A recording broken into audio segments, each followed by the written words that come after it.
subscribe the channel and press the bell icon for upcoming videos. Hello friends, welcome to my channel Pharmacology Concepts by Rajesh Chaudhary, and in this video I will discuss about the medicinal chemistry of the aminoglycosides. I will discuss about the basic structure, activity, relationship means SAR of the aminoglycoside and the basic medicinal chemistry of the selected drugs like the streptomycin, neomycin and the kanamycin जो आपके syllabus में है. And if you want to watch my previous videos regarding the medicinal chemistry or pharmacology, you can check description box below or by using this link. इसके अलावा अगर आपको notes चाहिए तो मैं अपने नोट्स मेरी वेबसाइट www.pharmacyconcept.in पे अपलोड करता हूँ, वहाँ से आप कलेक्ट कर सकते हैं. So let start the topic. So structural activity relationship of the aminoglycosides means SAR of the aminoglycosides.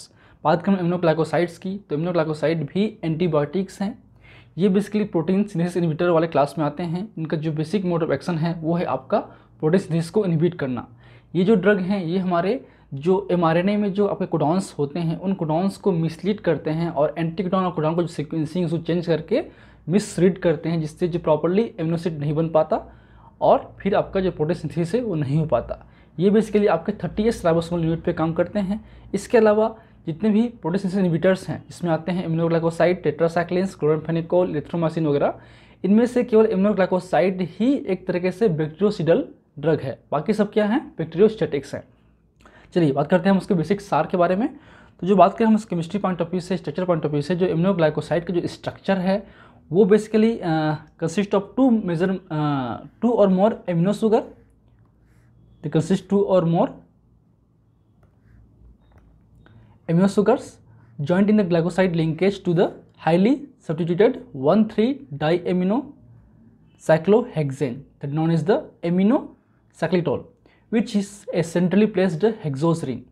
ठीक है, तो ये बेसिक स्ट्रक्चर है हमारे एमिनोग्लाइकोसाइड का, जिसमें बेसिकली एक से या ज़्यादा या 2 से ज़्यादा आपके जो एमिनो शुगर्स हैं ये आपके एमिनो शुगर्स हैं. ठीक है, जहाँ पे आपका इस तरीके से ओ दिखाई देगा अगर रिंग के बीच में, मतलब वो शुगर्स हैं, क्योंकि ये आपका एक तरीके से जो क्वेश्चन नंबर 5 है 1 पे जो है साइक्लिक फॉर्म हुआ है. हमने पिछले वीडियोस में बात कर चुके हैं केमिस्ट्री पॉइंट ऑफ व्यू से किस तरह से साइक्लिक फॉर्म करता है आपका जो शुगर्स हैं, हेक्सोज हैं, पेंटोज वगैरह हैं.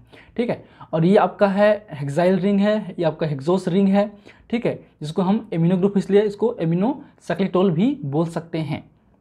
ठीक, तो ये सेंट्रली प्लेस होता है. इस सेंट्रल प्लेस पे जो इस जो हेक्सोस रिंग है उसके पोजीशन नंबर आपके 6, याद रखिए पोजीशन नंबर आपके 6 और 4 पे जो हैं एमिनो शुगर ग्लाइकोसाइड लिंकेज के थ्रू अटैच्ड होते हैं. तो इनके बेसिक स्ट्रक्चर है, नॉमेनक्लेचर दे सकते हैं हम लोग, इसका नंबरिंग वगैरह की. नंबरिंग जो है यहाँ पे आपका 1, 2, ये 3, 4, 5, 6, यहाँ पे 1 days, 2 days, 3 days, 4 days, 5 days और 6 days. यहाँ पे 1 days, 2 days, 3 days, 4 days, 5 days और 6 days. ठीक है, आपका ये जो पोजीशन है वो आपका 6 है. ठीक, क्लियर है. चलिए अब the hexose ring is 2-deoxystreptamine. ये जो हेक्सोस रिंग है, जो ये आपका हेक्सोस रिंग है, ये आपका क्या है 2-deoxystreptamine. मीन्स इस 2 पोजीशन पे अगर हाइड्रोक्सी ग्रुप होता तब होता स्ट्रेप्टामिन. जैसे कि ये बात कर रहे हैं ये स्ट्रक्चर की, देखिए सेम है. NH2 यहाँ पे OH है, यहाँ पे NH2 OH OH और OH. ये OH जो हैं ये जो 4 और 6 पे OH हैं उसके थ्रू ही ग्लाइकोसाइडेज लिंकेज होता है आपके इम्यूनो शुगर से. यहाँ से फिर जो हैं आपका इम्यूनो शुगर जो हैं लिंकेज होते हैं. ठीक है, तो अल्टीमेटली ये स्ट्रेप्टामिन का स्ट्रक्चर है जो मोस्ट ऑफ द जो आपके स्ट्रेप्टोमाइसिन्स क्लास वाले ड्रग हैं, खासकर कानामाइसिन, नियोमाइसिन वाली फैमिली पे स्ट्रेप्टोमाइसिन को छोड़कर. ठीक है, इनमें होते हैं 2-deoxystreptamine स्ट्रक्चर. 2-deoxy क्योंकि 2 पे आपका ऑक्सी ग्रुप नहीं है. ये आपका बेसिक क्या है स्ट्रेप्टामिन है. ठीक है, इसके अलावा स्ट्रेप्टोडिन भी हो सकता है, जहाँ पे N1 और 5 पे देखिए नंबर यहाँ से शो करेंगे तो 1, 2, 3, 4, 5, 6. तो इस पोजीशन पे जो है आपके रिंग चेंज होते हैं, इसलिए ये आपका है आपका स्ट्रेप्टोडिन जो कि होता है केवल स्ट्रेप्टोमाइसिन पे. ठीक है, चलिए. So in kanamycin and gentamicin families 2 amino sugars are attached to 2-deoxystreptamine while in streptomycin 2 amino sugars are attached to the streptidin. ठीक है, जैसे मैंने कहा कानामाइसिन हो, नियोमाइसिन हो, जेंटामिसिन हो, इन फैमिली पे जो हैं 2-डीऑक्सी स्ट्रेप्टामिन होता है, जबकि आपके स्ट्रेप्टोमाइसिन पे स्ट्रेप्टिडिन होता है। ये आपका जीपेट क्वेश्चन है, याद रखिए। ये क्या है आपका जीपेट क्वेश्चन। इस टॉपिक से इस तरीके से क्वेश्चंस आते हैं कि इनमें कौन से हिग्जोस रिंग होते हैं, इनमें कौन सा स्ट्रेप्टोमाइसिन पे कौन सा हिग्जोस रिंग होता है, या आपके कानामाइसिन में कौन सा रिंग होता है। याद रखिए स्ट्रेप्टामिन और स्ट्रेप्टिडिन। ठीक है, चलिए अब इसका बात करते हैं हम बेसिक हम लोग सार के बारे में। तो सार की बात करें तो इस पर मेनली 3 पोजीशन है। इसको हम रिंग ए बोल सकते हैं, ये रिंग बी है सपोज, और ये रिंग सी है। मोस्ट ऑफ द केस में यही रिंग होते हैं, इसलिए हम इसको ही प्रेफर करेंगे आपके सार को कवर करने के लिए। तो बात करें पहले हम लोग इम्यूनो शुगर्स पर बात करें तो इस देखिए ये इम्यूनो शुगर्स हैं। तो इस इम्यूनो शुगर्स पे जो पोजीशन नंबर जो बैक्टीरियल एंजाइम्स हैं, bacterial enzymes are the target at the immuno sugar moiety at C6 and C2 position for the inactivation. तो जो मोस्ट ऑफ द केस में जो आपके बैक्टीरियल एंजाइम्स हैं, जो बैक्टीरिया प्रोड्यूस करता है, वो आपके इस C6 पोजीशन और ये C2 पोजीशन पे अटैक करता है। ठीक है, अगर हम 6 पोजीशन पे जो हैं इस NH2 पे जो है एडिशनली मिथाइल ग्रुप ऐड कर दें, ठीक है, at C6 substitution with the methyl group increase the bacterial resistance property. अगर हम इसमें मिथाइल ग्रुप ऐड कर देंगे 6 पोजीशन पे एक्स्ट्रा मिथाइल ग्रुप, तब उनमें जो है आपके एक तरीके से बैक्टीरियल रेजिस्टेंस प्रॉपर्टी होती है। इसके अलावा अगर हम इन जो 4 पे और 3 पे है जो हाइड्रोक्सी ग्रुप है, इसको हम लोग क्लीवेज करेंगे तो इनकी एक्टिविटी पे कोई फर्क नहीं पड़ने वाला। Cleavage of the 3 hydroxy and 4 hydroxy और both group does not affect the activity. ठीक है, इसके अलावा बात करें हम लोग जो आपका सपोज ये एक एमिनो ग्रुप है C6 पे एमिनो ग्रुप है एक, और एक एमिनो ग्रुप है C2 पे। अगर इन दोनों पे एमिनो ग्रुप हुआ तो उसकी जो एक्टिविटी है वो हाई होती है। इस पे या तो एमिनो ग्रुप या अल्कोहल ग्रुप हो सकते हैं, या तो एमिनो या फिर आपका अल्कोहल ग्रुप हो सकते हैं। ये बेसिकली कानामाइसिन पे होता है। कानामाइसिन पे जो है बेसिकली तो कानामाइसिन ए है, उसमें यहाँ पे OH होता है, यहाँ पे NH2 होता है। कानामाइसिन बी पे दोनों पे NH2 होता है। कानामाइसिन सी पे यहाँ पे OH और यहाँ पे NH2 होता है। ठीक है, हम आगे पढ़ेंगे कानामाइसिन पे। तो उनकी वजह से एक्टिविटी भी चेंज होती है। तो at C6 and C2 position both amino group increase activity like kanamycin B and compare to the C2 hydroxyl group kanamycin A. ठीक है, तो अगर हम दोनों पे NH2 ग्रुप है तो उसकी एक्टिविटी हाई होती है, जबकि अगर इस पे OH ग्रुप डालेंगे तो एक्टिविटी कम हो जाती है। ठीक, ये आपका हो गया एमिनो शुगर। एक एमिनो शुगर और है, इस एमिनो शुगर की बात करें तो इस एमिनो शुगर पे बात करें तो अगर हम जो हाइड्रोक्सिल ग्रुप है इसको हम अगर हम निकाल दें, डीऑक्सीजनेटेड कर दें, तो उसकी एक्टिविटी कम होगी। इसके अलावा इस हाइड्रोक्सिल ग्रुप के बदले में NH2 ग्रुप हम ऐड करेंगे, ठीक है, तो उसकी एक्टिविटी क्या होगी, बढ़ जाएगी। क्लियर है। चलिए, ये हो गया आपका एमिनो शुगर्स का। अब आते हैं हम लोग ये जो हेक्सोस रिंग है उसके बारे में बात करते हैं। तो ये बेसिक स्ट्रक्चर है हेक्सोस रिंग का, ये ठीक है, जहाँ पे 4 पोजीशन पे और 6 पोजीशन पे एमिनो शुगर ग्रुप अटैच्ड हुआ है। अब इसमें देखिए at C1 amino group acylation and ethylation. अगर इस C1 पे हम लोग एसाइलेशन करेंगे, COCH3 ऐड ग्रुप जुड़ करेंगे या एथाइल ग्रुप जुड़ ऐड करेंगे like N-methyl sisomicin helps to the retain the antibacterial potency. इस पर हम चेंज करेंगे तो उनकी एक्टिविटी पे उतना फर्क नहीं पड़ता है, बट उनकी जो पोटेंसी है या उनकी जो काइनेटिक प्रोफाइल है या फिर बात करें उनके बैक्टीरियल रेजिस्टेंस की, वो इंटरफेयर हो सकते हैं। तो इन पे अगर हम मिथाइलेशन या अल्काइलेशन करेंगे तो उनकी जो एंटीबैक्टीरियल प्रॉपर्टी सेम रहती है, पोटेंसी रहती है। ठीक है, N2 hydroxylation and 5D oxygenation. अगर हम इस 2 पोजीशन पे हाइड्रोक्सी ग्रुप अटैच करेंगे और इस हाइड्रोक्सी ग्रुप को डिलीट कर देंगे तो क्या होगा, increase the bacterial resistance property. इससे क्या होगा, उसकी बैक्टीरियल रेजिस्टेंस प्रॉपर्टी इनहेंस होती है, means inhibits the bacterial enzyme inactivation. जो बैक्टीरियल एंजाइम के थ्रू ये जो ड्रग इनएक्टिवेट होने वाले होते हैं वो नहीं हो पाएंगे। अगर हम इस OH को निकाल देंगे, डीऑक्सीजनेट कर देंगे और यहाँ पे OH जोड़ देंगे तब। ठीक, तो ये बेसिक सार है। अब आते हैं ड्रग के बारे में। तो पहला जो ड्रग है वो है आपका स्ट्रेप्टोमाइसिन, जो कि बहुत ही इंपॉर्टेंट है। डिटेल जो मोड ऑफ एक्शन है, यूजेस हैं, फार्माकोलॉजी हैं, वो हमने पिछले वीडियोस पे कवर कर चुके हैं, मेडिसिनल केमिस्ट्री पे ही। ठीक है, आप चाहे तो वीडियोस देख सकते हैं, प्लेलिस्ट पे ऑलरेडी अवेलेबल है। तो ये बेसिक स्ट्रक्चर है स्ट्रेप्टोमाइसिन का।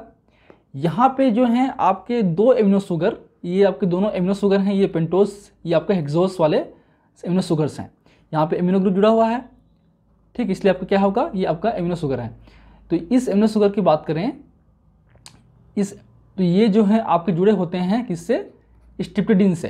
तो इसलिए ये बेसिकली आपका जो है ये रिंग होते हैं, ठीक है। इनके जो रिंग हैं, स्ट्रक्चर हैं, उतना इम्पोर्टेंट नहीं है। जितने भी नेचुरल कंपाउंड्स हैं, जितने भी नेचुरल सोर्स से अगर हमको कोई केमिकल मिलता है, ड्रग मिलता है, उसके स्ट्रक्चर बहुत बड़े होते हैं, याद नहीं रह पाते, इसलिए उनके जो हैं बेसिक ऑब्जेक्टिव बेस्ड क्वेश्चंस बनते हैं जीपेट में या आपके सेमेस्टर एग्जाम पे, या शॉर्ट क्वेश्चंस आ सकते हैं मोस्ट प्रोबेबली। इनके बेसिक स्ट्रक्चर, नॉमेनक्लेचर नहीं आता है। बस आप रिंग देखिए, एक बार प्रैक्टिस कीजिए, याद रहा तो अच्छी बात है, नहीं तो फिर आप छोड़ दीजिए। बेसिक चीज़ें याद होना चाहिए। यहाँ पे बेसिक चीज़ें ये हैं, आपका जो ये पोजीशन है और ये पोजीशन है, इन पोजीशन पे अगर CH2OH और CHO है तो वो आपका क्या है, स्ट्रेप्टोमाइसिन है। जबकि आपके डाईहाइड्रोस्ट्रेप्टोमाइसिन की बात करें, उस पर यहाँ पे CH2OH हो जाएगा, ठीक। ये बेसिक स्ट्रेप्टोमाइसिन का बेसिक यूज़ क्या है देखते हैं। जो बेसिक इसका जो प्रोक्योरमेंट है या प्रोड्यूसन है वो होता है आपके स्ट्रेप्टोमाइसिस ग्रेसियस से। ये आपके बेसिक सोर्स हैं जो हमने पिछले वीडियोस पे भी कवर कर चुके हैं, ठीक है। इनकी यूज़ क्या है, use in the tuberculosis, brucellosis, plague, tularemia, mycetoma and stomasis, viridans endocarditis, इन पे हम यूज़ कर सकते हैं। जो टोलोरामेरिया के लिए जो है ये आपका फर्स्ट चॉइस ऑफ ड्रग है। इसके अलावा जो ये सेकंड चॉइस ऑफ ड्रग है आपके, या फर्स्ट चॉइस जो ड्रग भी, फर्स्ट लाइन ऑफ ड्रग में भी आते हैं आपके, स्ट्रेप्टोमाइसिन वगैरह आते हैं ट्यूबरक्लोसिस पे, बेसिकली इनका यूज़ ये है। इसके अलावा ये आपका जो है एल्कलाइन मीडिया पे इनकी जो इफेक्टिवनेस है वो हाई होती है। Then acidic pH. फिर आपका बात करें हम लोग कानामाइसिन की। कानामाइसिन का बेसिक स्ट्रक्चर हम देख चुके हैं ऑलरेडी। तो इस बेसिकली 3 रैंक होते हैं। और कानामाइसिन ए की बात करें, कानामाइसिन ए में आपका R1 और R2, R1 पे OH होता है, यहाँ पे NH2 होता है। कानामाइसिन बी पे दोनों पे NH2 होते हैं। कानामाइसिन सी पे R1 पे यहाँ पे NH2 और यहाँ पे OH होता है, वो आपका है कानामाइसिन, ठीक। ये स्ट्रक्चर बहुत ईजी है। Kanamycin is the most important, ये आपके सेमेस्टर एग्जाम में पूछा सकते हैं क्योंकि इसका स्ट्रक्चर बहुत ही ईजी होता है, ठीक है। चलिए, इसका जो प्रोडक्शन है, इसका जो सोर्स है वो है आपका स्ट्रेप्टोमाइसिस कानामाइसिटिस। एंड कमर्शियली जो है कानामाइसिन ए ही अवेलेबल होते हैं। ये क्वेश्चन आते हैं जीपेट में, याद रखिए कि आपका सोर्स तो क्या है, उसके अलावा आपका जो कमर्शियली है वो कौन सा कानामाइसिन रहता है, कानामाइसिन ए, बी और सी। तो ए आपके अवेलेबल होते हैं। इसका यूज़ जो है हम ट्यूबरक्लोसिस पे, ठीक है, एंड RTI पे, UTI पे, शॉर्ट इन्फेक्शन पे कर सकते हैं। और ये बेसिकली उन पे करते हैं जो कि इन्फेक्शन जो हैं which are resistant to the commonly used agent. कोई और जो एंटीबायोटिक्स हैं जिनमें वो रेजिस्टेंस हो चुके हैं, जैसे की बात करें एमोक्सिसिलिन की हो, सिफलोस्पोरिन की हो, उन पे अगर ड्रग रेजिस्टेंस हो चुके हैं तब उन बैक्टीरिया के अगेंस्ट में हम इस ड्रग को यूज़ कर सकते हैं।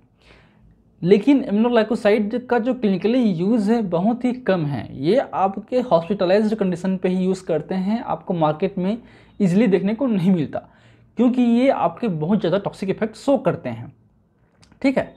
बात करते हैं नियोमाइसिन की। तो ये बेसिक स्ट्रक्चर है नियोमाइसिन का, जहाँ पे आपका ये आपके 2 एमिनो शुगर हैं, ये आपके हेक्सोस या पेंटोस रिंग हैं, ठीक है। और ये आपका ये आपका एमिनो शुगर है, ये आपका हेक्सोस, इसको हम लिखते हैं हेक्सोस रिंग। तो इस आपके 4 रिंग होते हैं। तो जो क्वेश्चन नंबर R2 और R1 देखिए, अगर R मतलब नियोमाइसिन बी और नियोमाइसिन ये आपका C है, नॉट बी, नियोमाइसिन C, ठीक है, इसको बोलते हैं फ्रामासेटिन। तो आपके अगर R1 मतलब अगर नीचे रहा, इस प्लेन के नीचे रहा, below the plane CH2 NH2, तब वो आपके नियोमाइसिन बी है। और आपका प्लेन के अबव रहा तो वो आपके नियोमाइसिन C है। तो एक तरीके से दोनों आपके क्या है, स्टेरोआइसोमर्स हैं।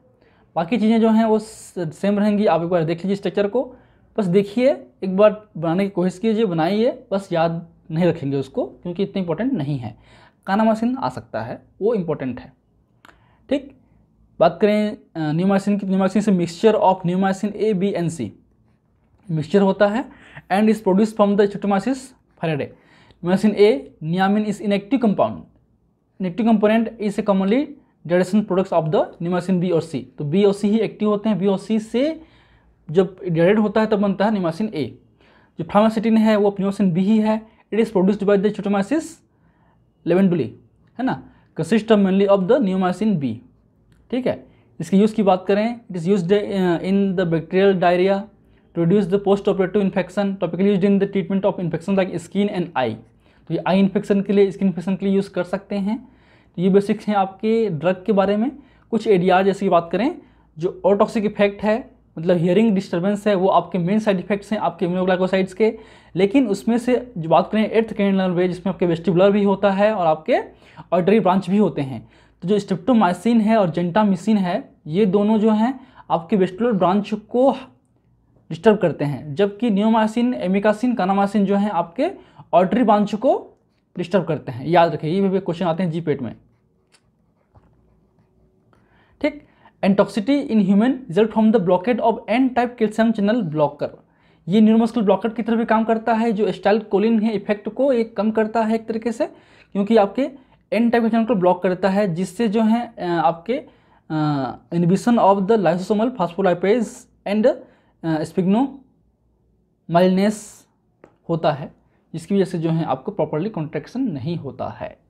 तो ये बेसिक्स हैं आपके स्ट्रेप्टोमाइसिन क्लास के या इम्यूनोग्लाइकोसाइड्स के। I hope you like my videos. If you like my videos, please press the like button, share with your friend, and any feedback please comment in the comment section. That motivates me for the coming videos. In last, thank you, keep watching.